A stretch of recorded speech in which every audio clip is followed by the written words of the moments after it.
আসসালামু আলাইকুম ওয়া রাহমাতুল্লাহ। যারা পবিত্র কোরআনুল হাকিম সহি শুদ্ধভাবে রিডিং পড়তে পারেন না, আজকের এই ভিডিওটি তাদের জন্য অনেক প্রয়োজনীয় ভিডিও। তাই ভিডিওটি কেউ একটুও টানবেন না, সম্পূর্ণ ভিডিওটি দেখতে থাকুন। তার আগে ছোট্ট একটি রিকোয়েস্ট করব, আমার চ্যানেলটি সাবস্ক্রাইব করুন। তো চলুন আমরা ভিডিওটি শুরু করি। আমি গত পর্বের মধ্যে সূরাতুল বাকারার এই ২৭ নং আয়াত পর্যন্ত আলোচনা করেছিলাম। যারা আমার সেই পর্বটি দেখেন নাই, আমি ডেসক্রিপশনে লিঙ্ক দিয়ে দিছি, আপনি সেখান থেকে গিয়ে দেখে আসুন। আজকে আমরা ২৭ নং আয়াতের পর থেকে আলোচনা করব। বিসমিল্লাহির রহমানির রহিম। কাপ লাগবে এই ইয়ার সাথে কাই, ফা জবর ফা, কাইফা।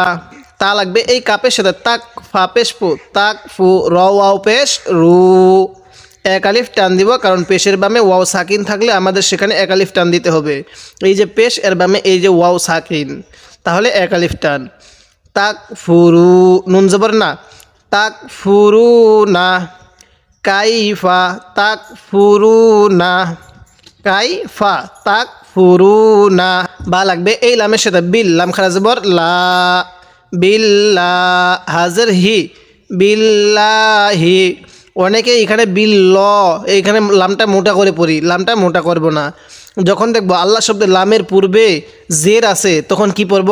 লা, এরকম করে পড়ব। আর যখন দেখবো আল্লাহ শব্দের লামের পূর্বে জবর অথবা পেশ আছে, তখন এটাকে মোটা করে পড়ব, তখন ল, এরকম করে পড়ব। তো এবার আপনি বলেন এখানে কিভাবে পড়ব? এখানে চিকন করে পড়ব, বিল্লাহি।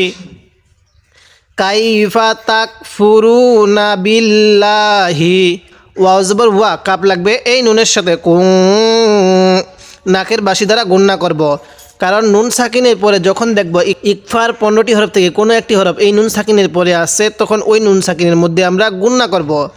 আর নুন সাকিনের পরে যখন দেখব ইজহার যে 6টি হরফ আছে, এই 6টি হরফ থেকে কোনো একটি হরফ এই নুন সাকিনের পরে যদি আসে, তাহলে ওই নুন সাকিনের মধ্যে আমরা স্পষ্ট করে পড়ব। তো এবার আপনি বলেন তো এই নুন সাকিনের মধ্যে কেন গুণনা করব?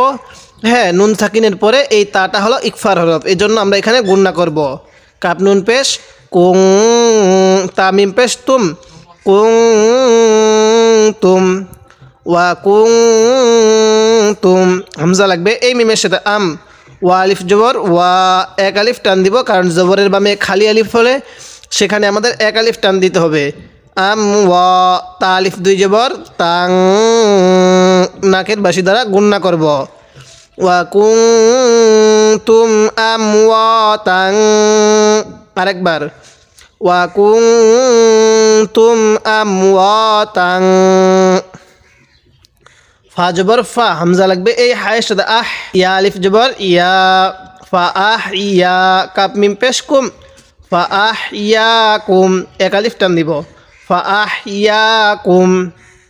কাইফা তাকফুরুনা, তাকফুরু, রয়ের মধ্যে টান দিব, তাকফুরুনা বিল্লাহি ওয়া কুনতুম আমওয়াতাং ফাআহইয়াকুম।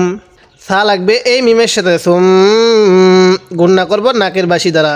যখন দেখব মিম এবং নুনের উপর তাজদিদ, তখন আমাদের সেখানে গুণনা করতে হবে। তো মিমের উপর তাজদিদ, এর জন্য আমাদের গুণনা করতে হবে। সুম, মিম জবর মা, সুম মা, ইয়া পেশ ইউ, মিম ইয়াজের মি, এক আলিফ টান দিব, কারণ জেরের বামে যখন দেখব ইয়া সাকিন, তখন এক আলিফ টান দিব। জবরের বামে খালি আলিফ, পেশের বামে ওয়াও সাকিন, আর জেরের বামে ইয়া সাকিন, এই 3 জায়গায় আমরা এক আলিফ টান দিব।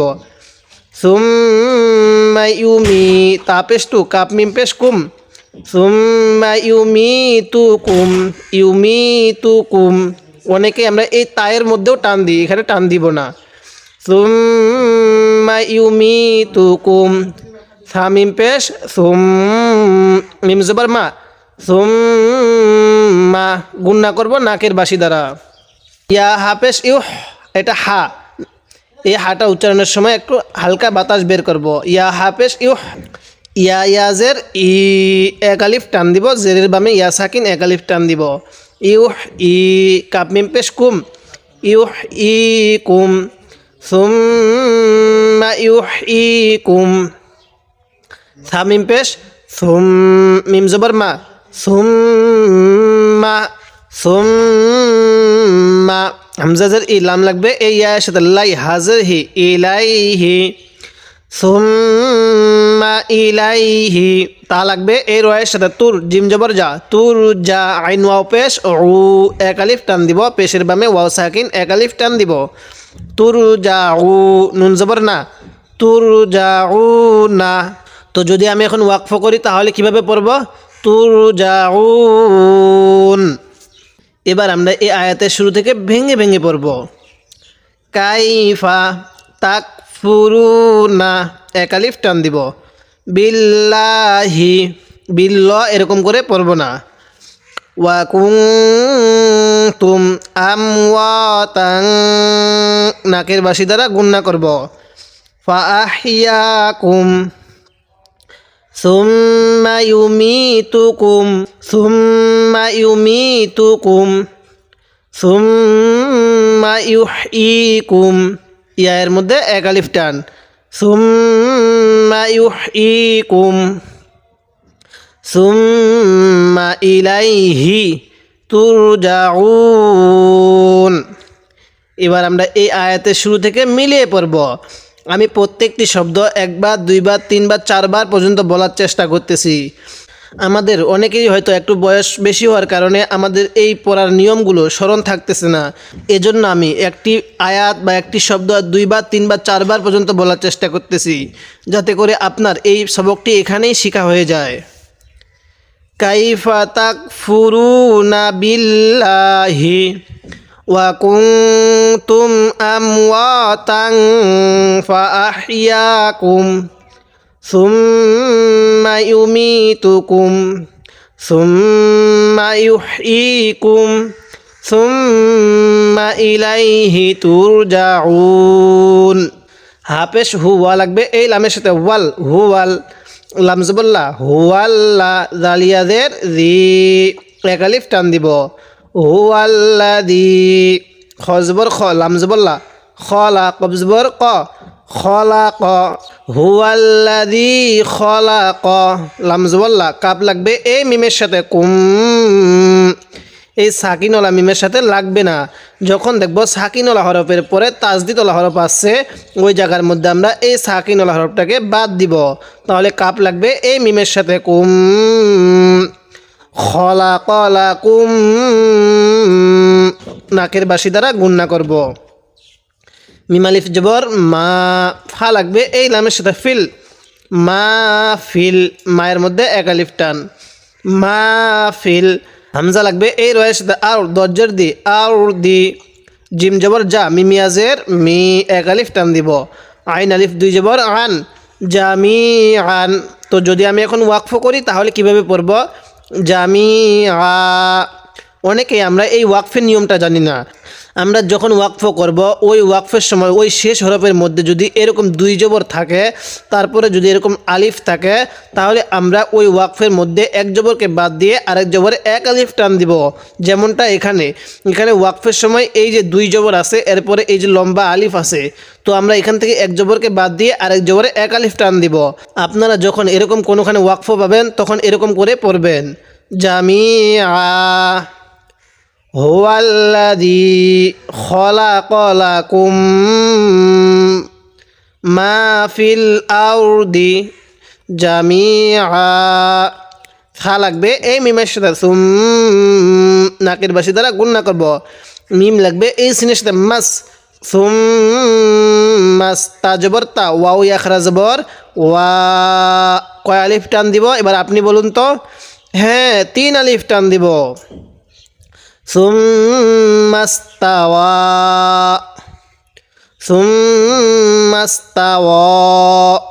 হামজাজের ই লাম লাগবে এবার এই সোজা সিনের সাথে লাস সিন জবর সা মিম আলিফ জবর মা 4 আলিফ টান দিব হামজাজের ই সামা ই কারণ মদের হরফের উপর এরকম মোটা চিহ্ন থাকলে এরপরে যদি এরকম গোল হামজা থাকে তাহলে সেখানে আমরা 4 আলিফ টান দিব সুম্মাস্তাওয়া ইলাস সামাই ফা জবর ফা সিন লাগবে এই ওয়াওয়ের সাথে সাউ ওয়াও খারা জবর ওয়া ফা সাউ ওয়া হা লাগবে এই নুনের সাথে হুন, নাকের বাসি দ্বারা গুণনা করব। নুন জবর না, হুন না, কারণ মিম নুনের উপর তাজদিদ হলে সেখানে আমাদের গুণনা করতে হবে। তো নুনের উপর এখানে তাজদিদ আছে, এই জন্য আমাদের গুণনা করতে হবে।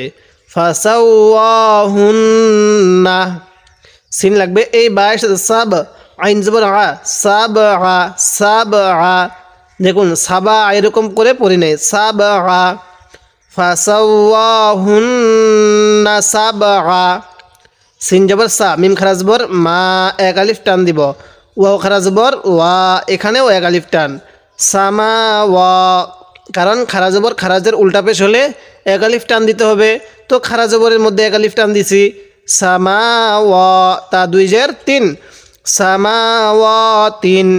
এখন যদি আমি এখানে ওয়াকফ করি তাহলে কিন্তু এই দুই জেরই বাদ যাবে, সামাওয়াত।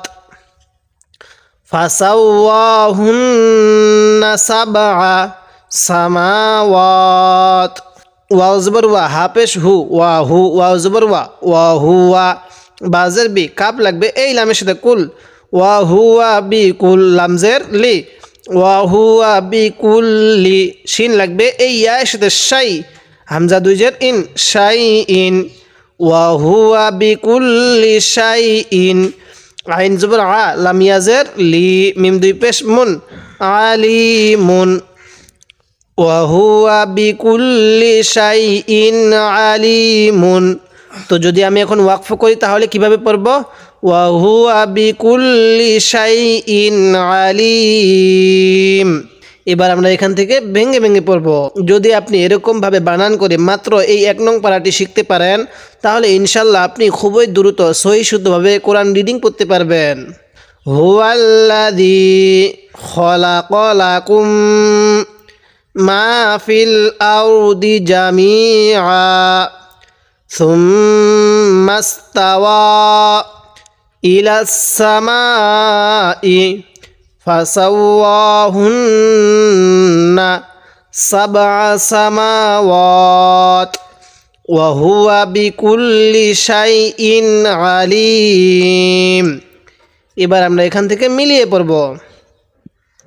হুয়াল্লাযী খলাকালাকুম মা ফিল আরদি জামিআ সুম্মা ইস্তাওয়া ইলাস সামাই ফাসাওয়াহুন্না সাবআ সামাওয়াত ওয়া হুয়া বিকুল্লি শাইইন আলিম।